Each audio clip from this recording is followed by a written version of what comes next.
All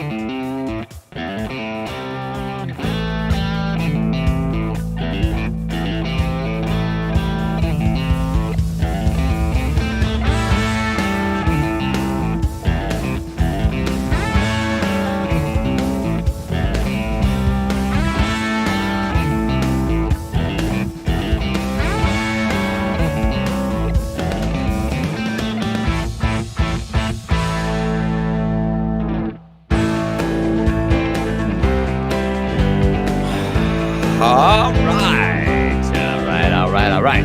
How's everybody today? Happy Thursday. Welcome to the Madhouse. Risers, rise up. It is good to have you with us today on this Thursday. Is it Earth Day? Does anybody really celebrate that garbage anymore? It's Earth Day. Whoopee. There you go. As they destroy our nation with riots. Happy Thursday. Glad that you're here. You got to watch frankspeech.com. I will check that out when I have a moment. Maybe later today. But yeah, just a side note. My name is Nick Stewart, by the way. Hi. This is Sunrise Santa Rosa. Welcome to the program. Telephone number 850-771-0049. You must dial the 850-771-0049. And would love to hear from you this morning. Also, you can text no pronouns. Bozo, no pronouns. Thank you for being here. Thank you, Milton Post, for hosting and Jernigan's Landing, and everybody that participates. God bless you. Happy day yesterday. All right. Side note for tomorrow, just kind of a, I don't know what that means. But for tomorrow, we're going to be broadcasting live from Grapevine, Texas. Broadcasting live from Grapevine, Texas. So join us tomorrow morning. Same nonsense, but good morning. Fight for Finley. Okay. Good morning, Milton. Good morning, El Cuco. Good to have you with us today. All right, your forecast for today. Oh, there it is. There it goes. Today, sunny, high near 72. Tonight, few clouds, low near 51. We got a cool. And then for tomorrow, for your Friday, considerable cloudiness and a high near 75. It's 46 in Milton, 53 Gulf Breeze, 48 Navarre, and 46 in Pensacola. How you doing? Hey, cool cats and kittens. It is cool. It is cool, Mary. You are not wrong. Good morning, Craig. All right. Don't forget Trash Day on Tuesday. I'm seeing lots of push on Facebook for that. Now, the problem is that it's a Tuesday morning at 8:30. A lot of citizens have to work. That's how life goes. But please keep that in mind. If you can go. And take the trash out. You deserve better than being lied to. Just saying. And that's an awful high-paying job for someone to lie to you. Just saying. You the boss, applesauce. All right. The number of Escambia County COVID hospitalizations remained below 35 for the month. Let me see. I got the chart here. Here's the chart. Let me get out of the way so you can see it. You can see it's in the 20s and 30s. Yay. The number of people hospitalized due to the virus on Wednesday was 32 after a low of 20 over the last month. In mid-January, the number reached a high of 291. We're glad to see those numbers coming down for our community and for our hospitals. That's from Mayor Grover. Please continue to take preventative actions. Wear a face diaper. Wash your hands. Stay home if you're sick. They've got to push the mask. It's coming down. We've got 30 people in the hospital. Not 200. Not 300. 30. Continue. We have to lower the curve. We have to flatten the curve. And you've done that. Continue to wear your masks. The numbers in the graph indicate daily hospitalizations in Escambia County provided daily by Ascension Sacred Heart Baptist. Well, So you got to wear your mask. Don't stop wearing the masks. Even if it gets down to 0 in the hospital, continue to wear your mask. We got more scary stuff on not the COVID, but the mask people. Parents are speaking out during a public hearing hosted by the Santa Rosa School District. They oppose the kindergarten English language arts curriculum. Now, let me bring the pictures up so you can see this. Let me find the pictures. I got a folder somewhere. Oh, here it is. All right, let me get rid of this. So the curriculum is out, and it's all kind of social engineering. It's all kind of indoctrination for your children. Embrace differences. Now, on the surface, some of these things don't sound bad, but you got to understand where it's coming from and the angle it's coming from.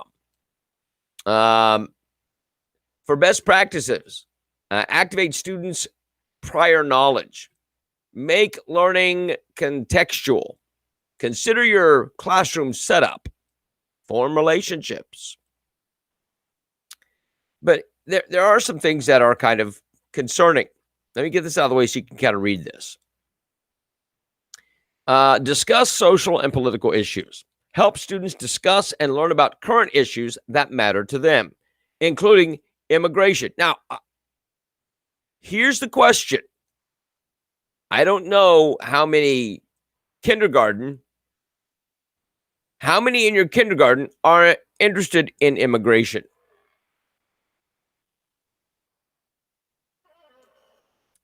Community police relations, environmental concerns, women's rights.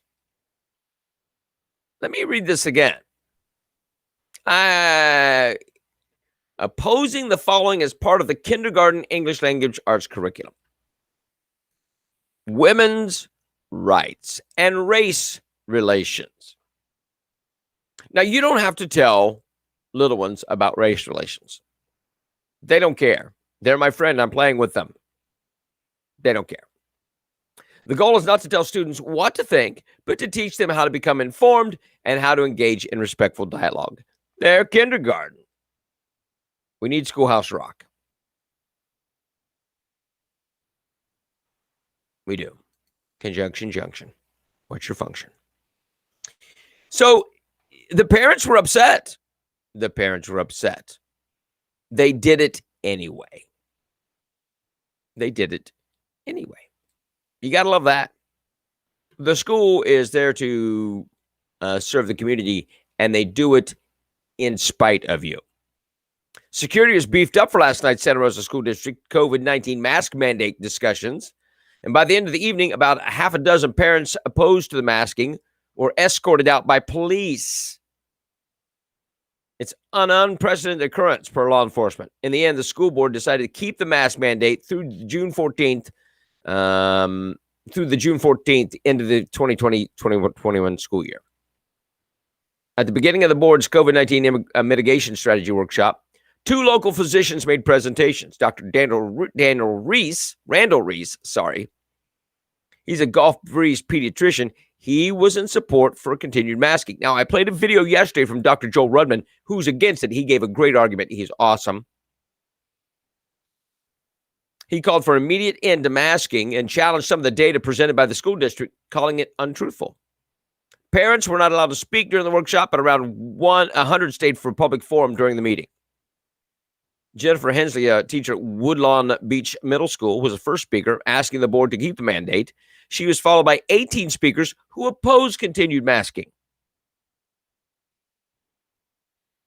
During the course of the board's discussion, about a half a dozen parents raised their voice to ask questions or voice opposition. Some used profanity. Board chairwoman Wee Uberschauer asked Santa Rosa County Sheriff's Office to escort them from the meeting. The board ultimately voted to have the superintendent advertise a June 3rd public hearing, which the board plans to vote on a rule change to make masks highly recommended versus required. We don't care. We don't care what you think. We're going to do what we want. The SRC voted in a superintendent back by Democrats. Yep. Yeah.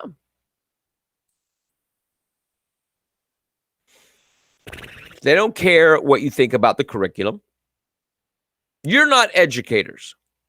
You're not educators. You can come to the meeting, but you are to just nod. You're to be in agreement and follow in line. Don't voice opposition. Get out.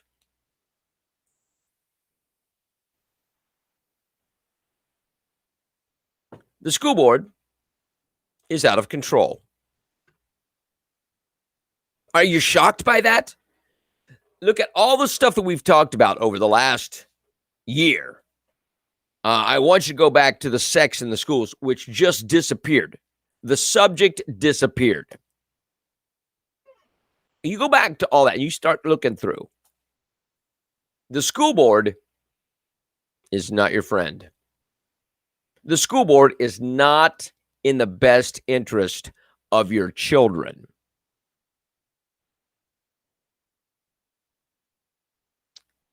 You need to watch them, mark them. I'm telling you what, it's kind of wild that we, in Santa Rosa County, small town Santa Rosa County,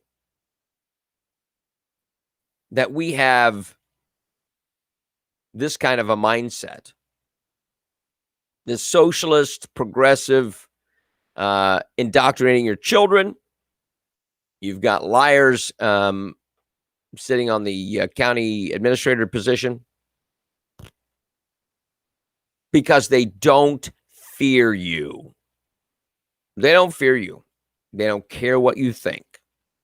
It makes no difference to them what you think.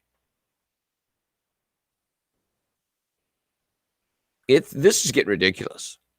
Absolutely the lowest of the low people.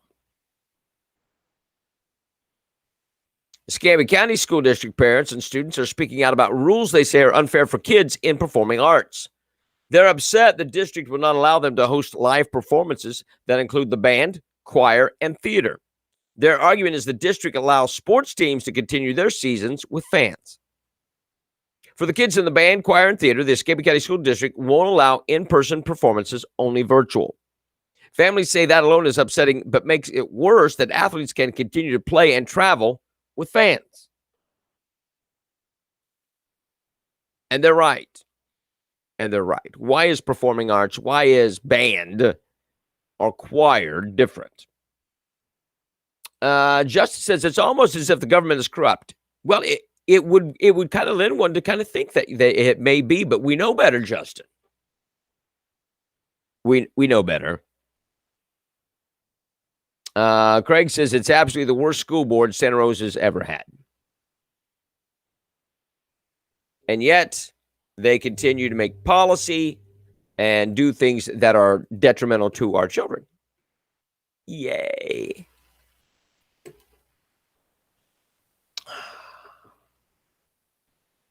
A rabies alert's been issued for the J area by the Florida Department of Health in Santa Rosa.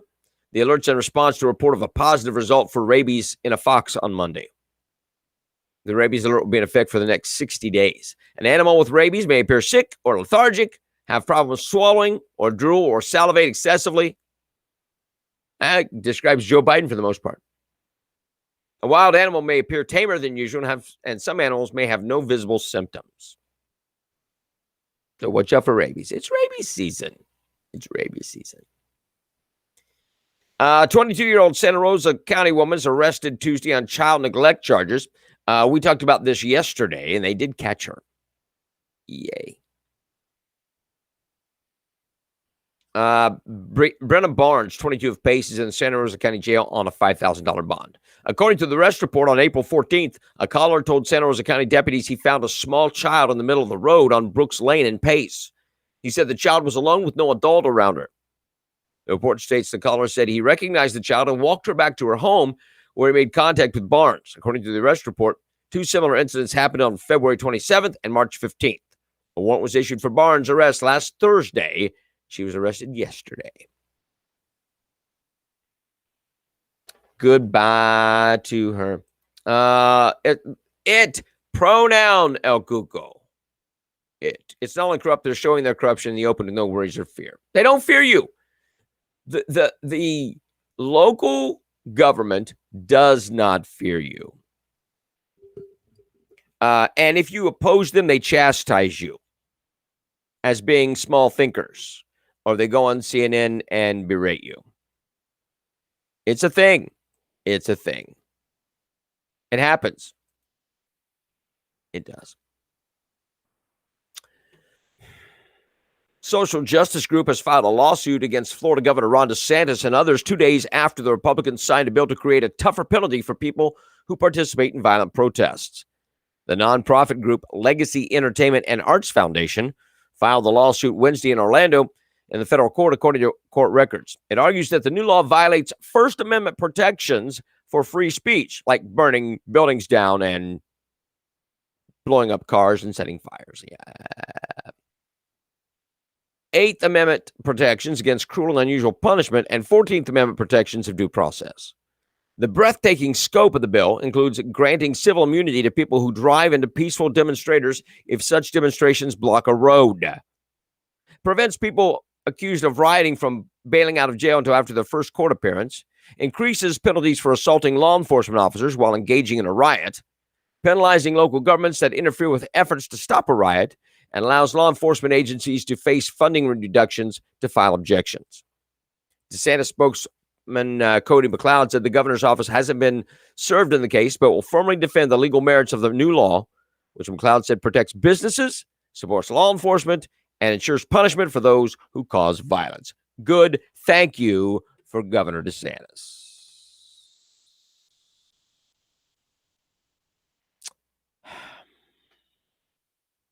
It's beyond time, Jeff, to clean house.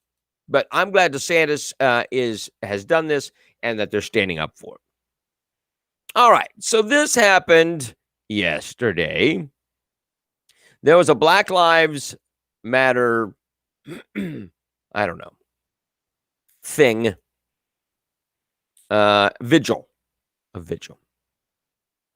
Took place in Seville Square in downtown Pensacola on Wednesday. The ceremony was held one day after a jury convicted former Minneapolis police officer Derek Chauvin for the murder of George Floyd. The ceremony was held one day after a jury convicted Derek. For many, Tuesday's conviction was a step in the right direction, but they still feel pain knowing that it won't bring back George Floyd. Oh, did you know George Floyd? Were you friends with George Floyd? Did you have dinner with him? It brings pain knowing that it can't bring back George Floyd. So the justice, the verdict that they wanted wasn't sufficient. Black lives taken by the hands of police were remembered on Tuesday. It took several minutes to read. Those lives and countless others are why we are here tonight. Countless means 13 unarmed black men in 2019 and 18 in 2020. So it's not countless. You can count those. You may have to take off a sock, but you can count those. You can count them. They're not countless. 13 unarmed black men in 2019 and 18 in 2020. Holy smokes. It's never good enough. Push, push, push. Yep. Now, I don't know that. I would say government uses that. Look, we played a clip yesterday from Ted Cruz nailing Stacey Abrams about the black votes. She said the vote was stolen from her in 2018. We know that's not true because Ted Cruz is the highest black voter turnout ever. You're ridiculous. All right. So, whatever. A man was surprised to see a large gator take an early morning stroll outside of a Publix. Let me get this up here. This is pretty wild. Check this beast out.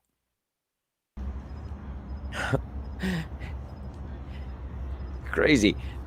Luke Vidal was walking in the parking lot of Publix in North Fort Myers Friday morning around 6:45 a.m. when he spotted the reptile. This is one of several reports of alligator sightings. And they're on the increase because it's the beginning of mating season. And a female alligator will lay between 32 to 46 eggs. Incubation period for alligators takes about 60 to 65 days. So get on your calendar because they'll be everywhere. Oh, by the way, they're very aggressive. Yeah, they're very aggressive. So there you go. Alligator sightings on the rise. Publix and gators.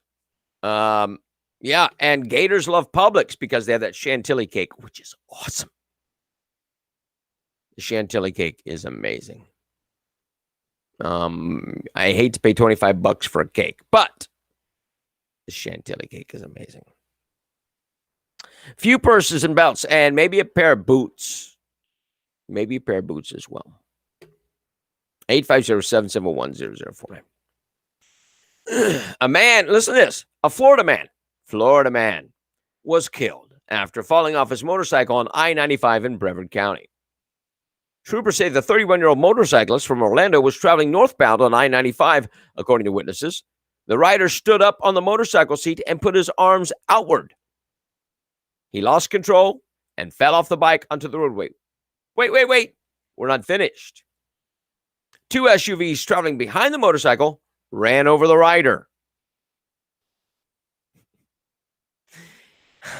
He may have also been run over by other vehicles. He was pronounced dead at the scene.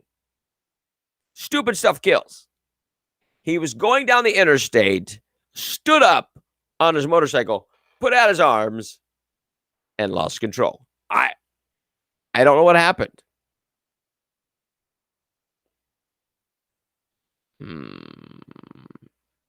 Ignorance abounds.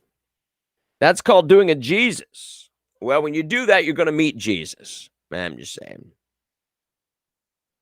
It may not be the meeting that you were looking for. I wish I had video of that. That'd be awesome. LeBron James took down an earlier tweet that he posted of a police officer at the scene where Ma'Khia Bryant was shot, and he wrote, "You're next." He posted a picture of the police officer that shot the girl who was stabbing people.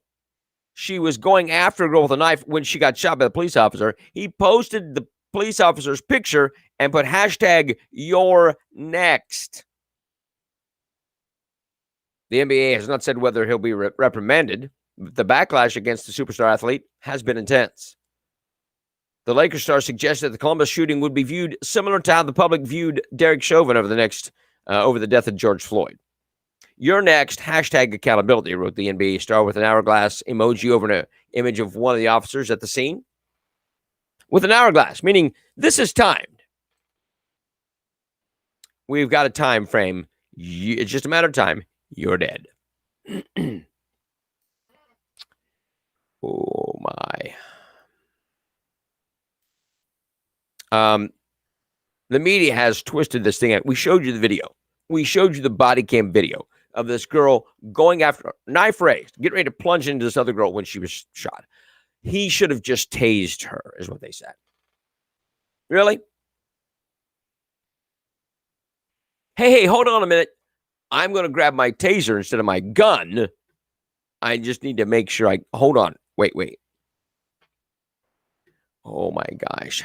So Florida McDonald's is going to be paying $50 for people that show up to an interview. And they're still having trouble. Blake Casper, who owns 60 McDonald's in the Tampa area, blames unemployment benefits for softening the motivation to work at low-paying jobs. Casper said even with the $50 incentive, it's been a challenge finding applicants to help keep the busy drive-thru flowing. Across the country, businesses are having trouble filling jobs, which in turn hurts their ability to keep up with demand for their products or services. Can't hire anybody. Nobody wants to work. We're going to give you $50 to show up for an interview. People can get off their butt long enough to go get $50 at an interview.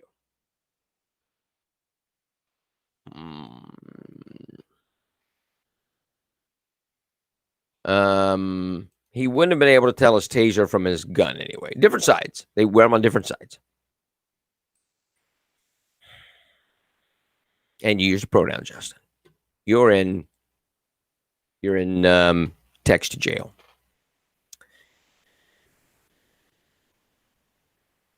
A stretch of I-41 in Washington County was shut down in both directions on Wednesday because of at least 20 different crashes as snow fell on April 21st. Two of those scenes were massive pileups, and a 37-year-old woman was dead. Here is the video of that highway. This is pretty wild. Check this out. There's no sound, so you're not missing anything there. It's a dash cam, and snowy. Oops. There's debris all over the way. Look at the vehicles. And there goes Jackknife. Whoop, whoop. Boom. Boom. Dump truck flipped over. Yeah. Very scary. That happened yesterday. Dispatchers began taking 911 calls from motorists on I-41 near the town of Wayne around 11:15 a.m. for a crash involving both passenger vehicles and commercial motor vehicles. 15 minutes later, the Emergency Communications Center began taking 911 calls of an additional crash along I-41. A crash involving approximately 30 vehicles happened there. 37-year-old woman from Trenton, Tennessee died from injuries in that crash. 6 other people were sent to hospitals for treatment. Pronoun police.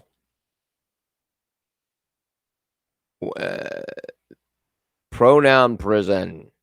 Bum, bum, bum. Right. It's true. Pronouns help. No, pronouns don't help. Nouns. Antecedents. All right. Governor Rand Paul. I'm sorry, GOP Senator Rand Paul. I can't read my writing. Said Wednesday that the federal government is messaging on vaccines has been full of fear-mongering and suggesting the best way to get more people on board with taking the COVID-19 shots is for President Joe Biden to take off his mask and burn it on national television. During an interview with Fox News, the Kentucky Republican continued his criticism of Dr. Anthony Fauci, whom he has sparred with several times over the course of the pandemic. Science is about proving things are happening. Paul told that to host Martha McCallum. If Dr. Fauci can prove that people who are vaccinated are spreading the disease, I will listen to him. If he can prove that people like me who have already had it and are spreading the disease, I'll listen to him. But there's no evidence of that. Then the senator offered some advice saying, if you want more people to get vaccinated, Joe Biden should go on national TV, take his mask off, and burn it. Light a torch to it. Burn his mask and say, I've had the vaccine. I am now safe from this plague. If you get the vaccine, you can be safe too. Good for Rand Paul. I like Rand Paul more every single day.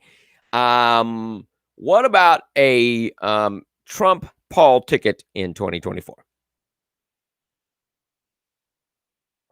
That would be awesome.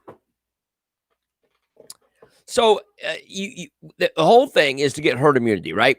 Well, medical experts promised herd immunity would be the decisive blow ending the COVID-19 pandemic.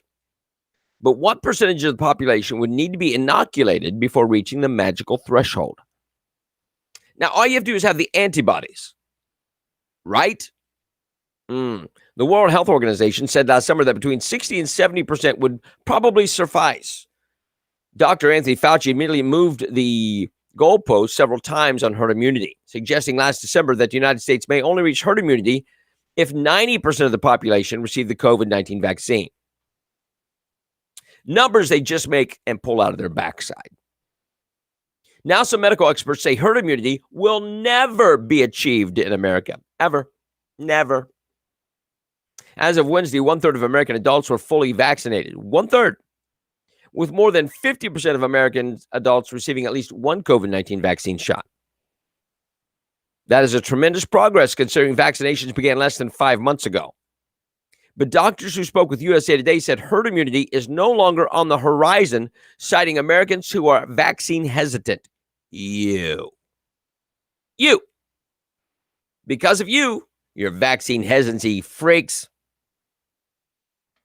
herd immunity can never be realized. Justin says he's getting his vaccine because he likes free donuts. I can buy my own donuts. Elizabeth says Biden should be allowed to play with fire. Yeah, well. Oh, well. That's all I say. Whatever happens, happens. But look, I don't believe that is a true number of vaccinated. I don't either. They're trying to convince you it's safe. It's safe. And I know I'm going to get a little flag from Facebook saying a little fact about COVID. I don't care. You don't know that. You have no clue what the long-term ramifications are. Cancer? Babies with 3 heads? We don't know. It's like marrying your cousin. All right. What else? A bill to end Connecticut's long-standing religious exemption from public schools immunization requirements passed the state's House of Representatives on Tuesday and was awaiting action in the state Senate. So no longer can you refuse the vaccine if you go to school on religious grounds. I'm sorry, we against it religiously. I'm sorry, you have no choice. Now, this is supposed to be voluntary, but they're not making it voluntary. The bill won't apply to COVID-19 vaccines, which are not mandated under the Connecticut's vaccine protocols for public school. So, you can't immunization refusing immunization under religious rules will no longer. You can't attend a public school. It's going to be required. Now, the COVID shot is not yet required. Not yet. The legislation passed on a 90-53 vote in the Democrat-controlled House early Tuesday. We saw there was a very strong vote in the legislature, which I consider to be in support of vaccinations and doing everything we can to encourage, in this case, students to get vaccinated with obviously the necessary medical exemption. Religious, not so much. And the reason I bring this up is because it is just a matter of time before they require the COVID-19. You mark my words.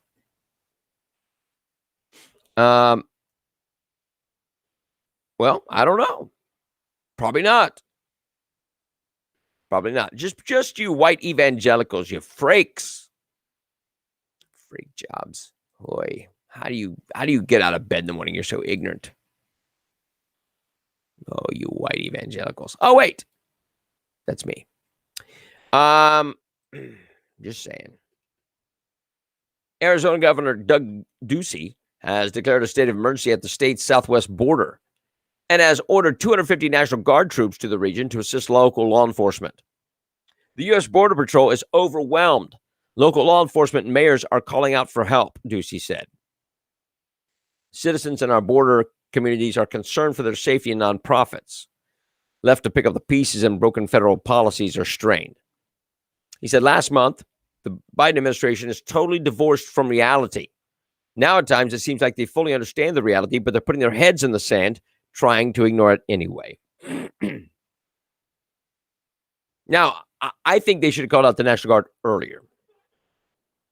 Kamala Harris has gone 28 days now without any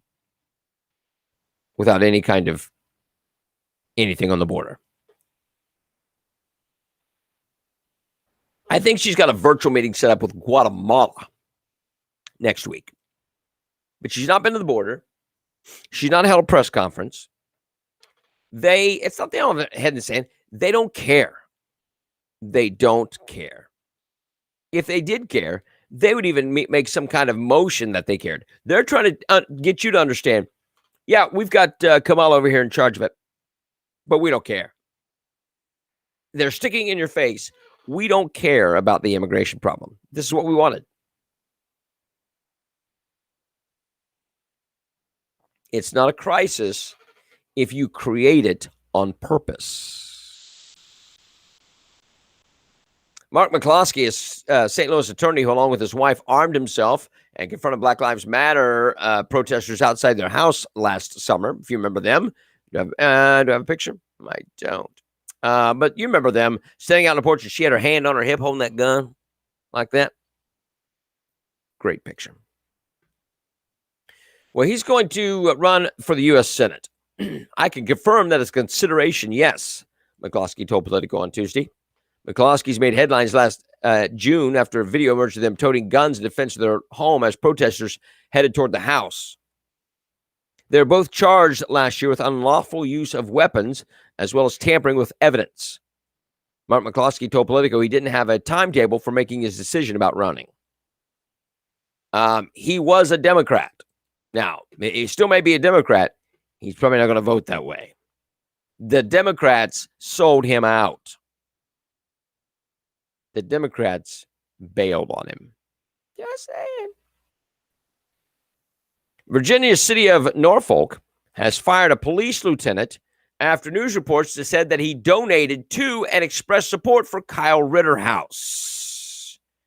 So Kyle Rittenhouse killed 2 people at a riot in Wisconsin. Remember that?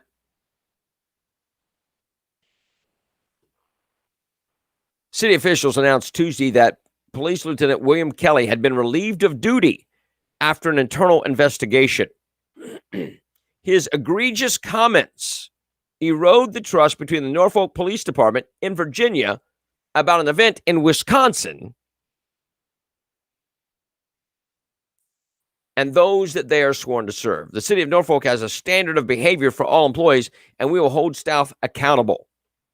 The development came after news organizations, including the Virginia Pilot, reported that they had obtained data from Christian crowdfunding website that was hacked, apparently showing an initially anonymous $25 donation to Rittenhouse's legal defense fund. And it came from Kelly's work email address. According to the newspaper, the donation carried the comment, "God bless. Thank you for your courage. Keep your head up. You've done nothing wrong." Oh my gosh. That and $25, you're fired. How dare you? And let me say this. Had the police officer been involved in the BLM riots, he would have been praised and heralded for joining the Black Lives Matter movement. But because he sent $25 and gave a word of encouragement to this young man, he lost his job.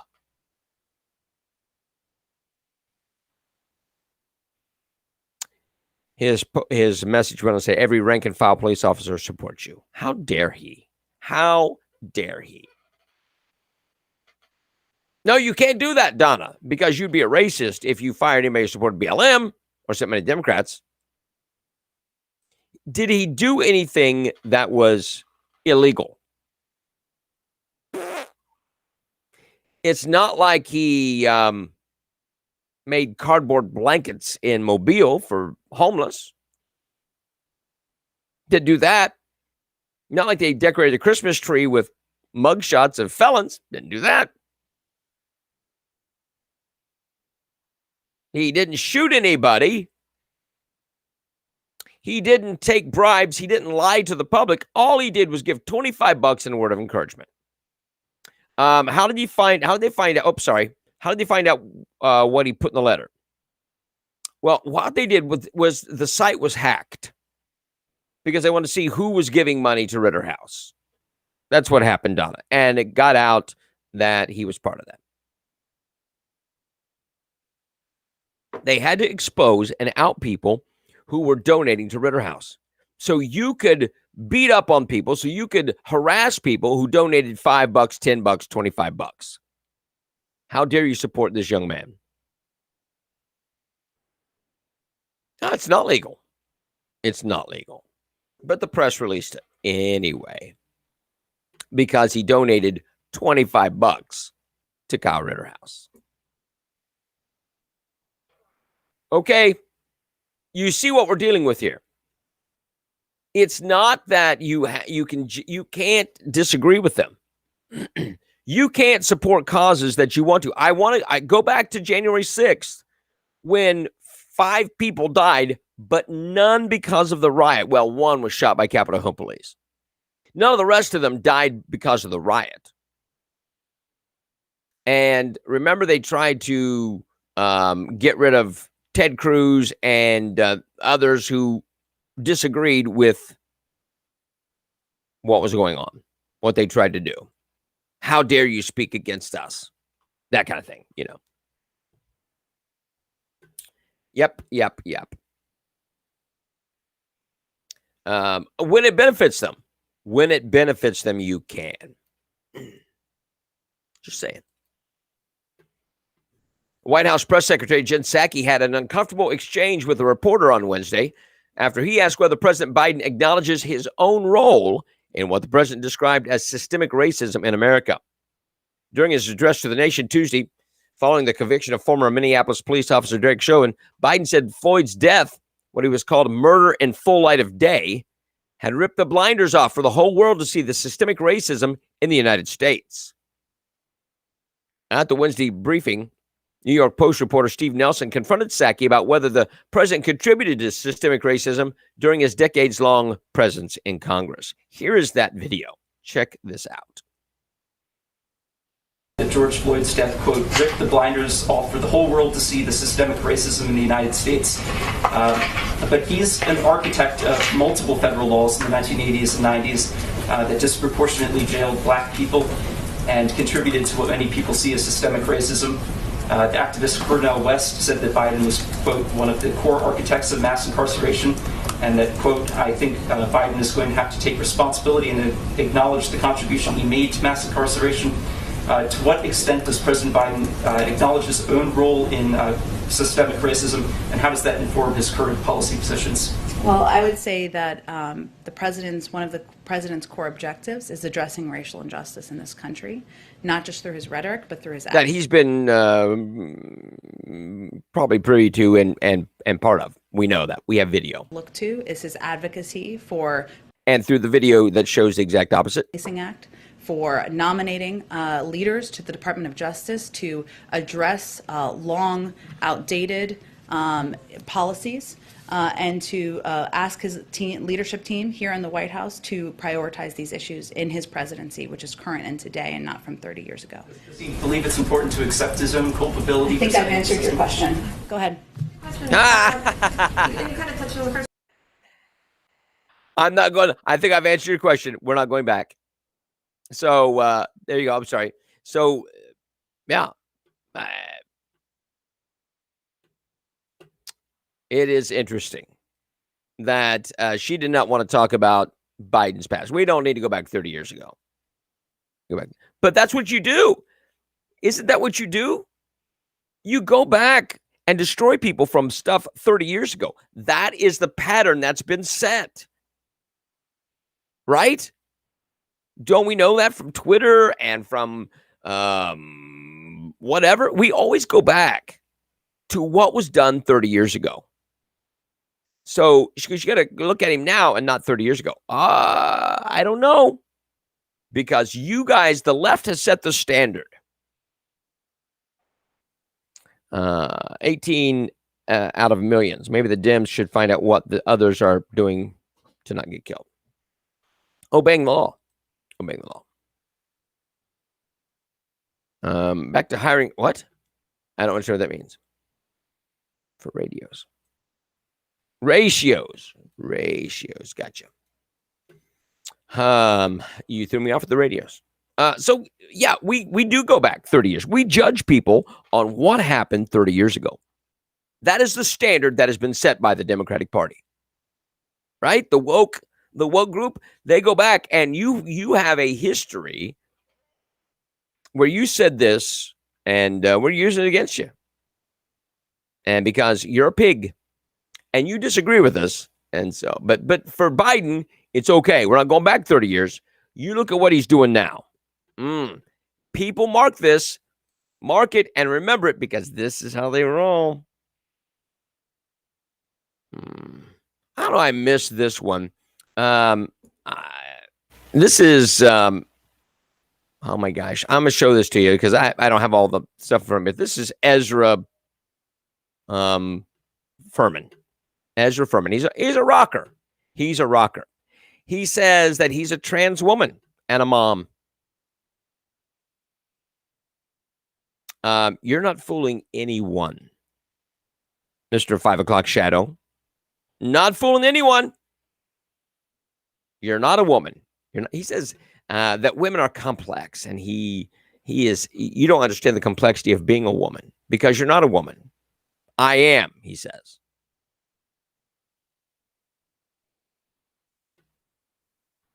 Yeah. Oh. You need hormones. You've gone through the change a little early there, brother. My gosh. Yeah. Ezra Furman. He's a mom. He's a mom.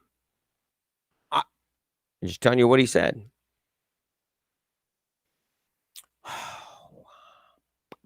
White people, wanting to visit George Floyd Square, the intersection where a 46-year-old black man died last May, will need to heed special instructions. There are instructions for white people.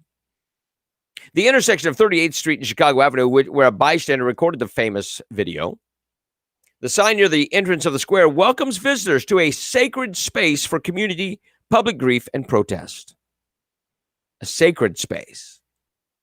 The sign urges visitors to honor the space as a place where to connect and grieve as caring humans. However, it includes a special set of instructions for white people. Crackers. White visitors need to decenter and come to listen, learn, mourn, and witness. Decenter. Remember, you are here to support, not to be supported. White people are asked to contribute to the energy of the space rather than drain it. Any processing must be brought to other white folks so that the BIPOC, that's Black and Indigenous People of Color, are not harmed. If white visitors see their fellow white folks doing problematic things, they're encouraged to speak up with compassion, to take the burden off of black folks and our siblings or color, whatever appropriate. White people are fully encouraged to engage rather than escalate, so it can be a learning moment rather than a disruption. Because you know what you white people are capable of. Silly white people. George Floyd Square comes with instructions for whites. You need to explain what that means. Because a lot of that stuff doesn't make any sense. Contribute to the energy of the space rather than drain it.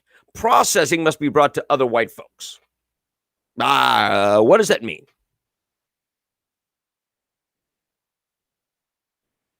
Yeah. They shouldn't be naming squares, roads after criminals. Well, they tore all those statues down because of those criminals. Right? So, but you can't tear down a square. It's a square. It's George Floyd Square. I'm getting tired of racism on both sides. These double standards are killing me. You think? Yeah. I got this. Here's another story that'll make you feel good. Demonstrators swarmed people dining outside of a Brooklyn taqueria. That's according to the New York Post, demanding they take their business elsewhere. Dozens of protesters gathered outside of the Maya Taqueria, Prospect Heights, on Tuesday, following the guilty verdicts of Derek Chauvin. Newsweek reported that the protesters, purported to be with the NYC group, shut it down, stopped outside the restaurant to castigate the outdoor diners. Stay the blank out of New York, could be heard by some shouting, while others chanted, we don't want you here. We don't want your effing money. We don't want your effing taqueria owned by effing white men. Now, no, I know that you think that this was the KKK. I know that you think that this was 1961 in Mississippi. But no. It's 2021 in New York, and it's the blacks that are demanding that they leave. We don't want you here, meaning we don't want your kind here. We don't want your taqueria. We want you out. We own this. You need to go away. Now, they don't know these people. They didn't have a conversation to get to know them. They are hating a group of people rather than an individual. So people, let me explain this. That is racism. That's racism. Whitey, stay out. Yep. Won't be long. All this will be rubble. I know. Sorry that didn't make you feel any better. Have a great day, Mike. I'm sorry, but you have to understand the whole mindset. This will make you feel better. A bill that would designate Oklahoma as a Second Amendment sanctuary state is headed to Governor Kevin Stitt's desk. If signed into law by the Republican, the measure would prevent the confiscation of guns from residents in any state or in the state due to new county, state, federal laws. Senate Bill 631 ensures that the state legislature will protect the unalienable right of Oklahomans to keep and bear their arms as guaranteed to them by the Second Amendment. It'll be law. It will be state law. That's good. The International Olympic Committee announced Wednesday that its ban on athletes demonstrating in official venues will remain in place for the summer's Tokyo Olympics, and reiterated that kneeling or raising a fist in protest will be grounds for punishment. The IOC's Rule 50 states that no kind of demonstration or political, religious, or racial propaganda is permitted in any Olympic sites, venues, or other areas. But the committee agreed to revisit the rule and pressure after American athletes made a commonplace occurrence to protest their own national anthem as a way to call for racial justice in the United States. By the way, we are the most racially diverse country in the world. No other country operates as smoothly as we do with the diverse race that we have. But I digress.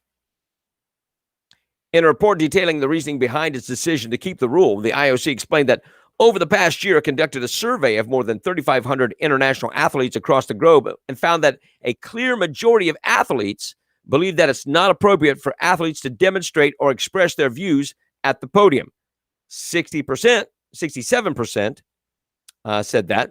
70% on the field of play or during the opening ceremony. 67 to 70%, it's not appropriate.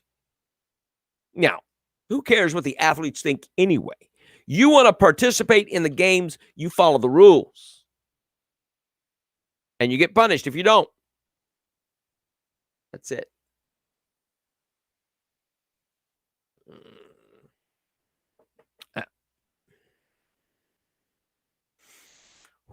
On the eve of Earth Day, 45 members of the U.S. House of Representatives delivered a letter to Special Presidential Envoy for Climate Change, John Kerry, accusing him of abuse of power for leaning on banks and other financial institutions to deny funding for fossil fuel-related entities in the name of fighting climate change. So John Kerry is using his position to influence banks so that they don't lend money or loan money to oil companies because it hurts the environment. He's using his political power to put pressure on banks to financially harm the fossil fuel industry. Can you say criminal? And they sent a letter, which I don't know if it's good or not, but abuse of power. The Biden administration specifically expressed its support for H.R. 51, the Washington, D.C. Admission Act, saying that for far too long, the more than 700,000 people of Washington, D.C. have been deprived of full representation in the U.S. Congress. Biden then pivoted to messaging popularized by the Founding Fathers, arguing that the residents of the district were currently victims of taxation without representation. But if they're really about representation, and not their desire for 2 new Democratic senators, then they would simply call for Maryland or Virginia or both to kind of absorb D.C. But that's not what it was set up for. And they want to, and Biden is for, oh, yeah, we need to do that. We need to make Washington, D.C. a state.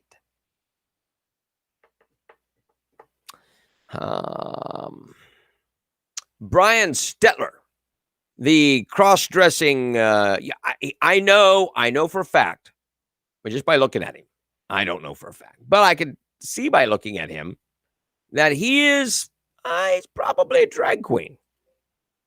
I think he's a drag queen. I don't have his picture. Sorry. You're welcome. His show, Reliable Sources, which in itself is an oxymoron, hit another yearly low on Sunday, averaging only 885,000 viewers for its least watched episode of 2021. Stetler's program has now failed to crack the 1 million viewer plateau for 5 of the past 6 telecasts. The show continues to struggle. The latest episode of Reliable Sources also had its smallest audience of the year among key demographic of adults aged 25 to 54, what they want, averaging only 178,000 viewers from the group most coveted by advertisers. Stetler's program dropped 9% in the demo from last week and a staggering 72% from its January 10th edition when CNN was in the midst of a brief ratings bump. 72%. Fox News' Media Buzz, the Media Fair show, which is Stetler's direct time slot competition, averaged 1.3 million viewers. It defeated Reliable Sources by 47%. Media Buzz also saw a 32% advantage in the key demo. Why is that happening? Because nobody wants to watch it.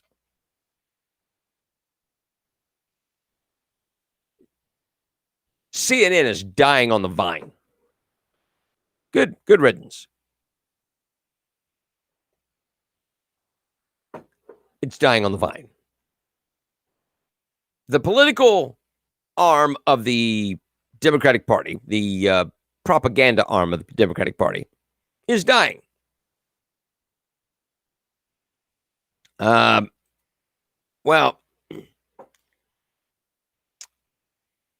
there is video of that Humpty. I could see, you could tell by the look on his face. You could tell. Now, let me say this. 800,000, 850-some thousand.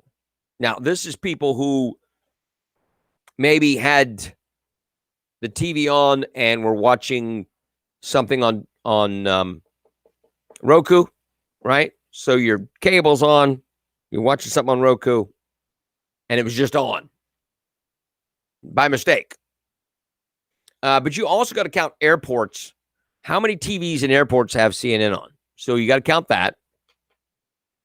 Right? You do. All right. We got to get out of here. Trash Day is Tuesday. 8:30 on Tuesday at the Board of County Commissioners. Look for, there should be an invite on Milton Post, Jernigan's Landing, a couple others. Look for it. Put yourself a reminder. Protect your interest. We've got to do something to help our county. All right, kids. We will see you later. God bless you. Stay strong. And we'll be broadcasting live tomorrow from